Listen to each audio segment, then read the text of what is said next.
the thing about margin is there is what you call an initial margin and a maintenance margin. The initial margin is the amount you have to put up to start the investment, right? That's the amount you got to put up in the beginning in order to even make the investment. So if the initial margin is 60%, that means you got to put up 60% of the investment in order to make it happen. But the maintenance margin might be, say, 40%. And that means that if your equity ownership drops below 40% of the total value of the investment, you're going to get a margin call, right? And margin calls are something that you want to try to avoid. And the biggest thing, because margin calls means either you have to put up more cash or you have to go sell some stock, or if you and they give you like 2 or 3 days to satisfy it, and if you don't, then they're going to sell the stock for you, right? But the market could change and prices could go up, which could get you away from the margin call. So if you looked at margin sort of on a board, then let's say that you have something like I don't know, let's say you have initial margin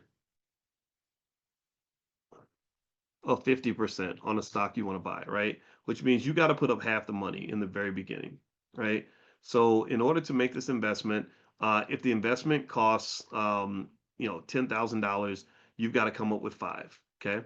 So then what they'll also give you is, hold on, I'm trying to make this bigger. What they'll also give you is, okay, I don't know what's going on here, but let's go. Let's just dig in. They'll give you like maintenance margin. Okay. So let's say maintenance margin is 35%. So let's say that you buy $10,000 worth of stock and you put up $5,000. Okay.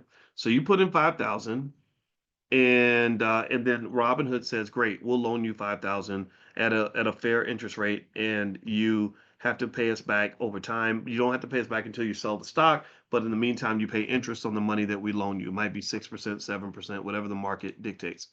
So then let's say that the value of the investment, so it's almost like you're buying a building together. So imagine you're buying like a $10,000 building.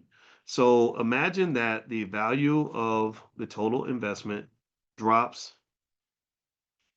to $5,000. So your stock, the market just goes really against you, and your value of your investment drops to $5,000.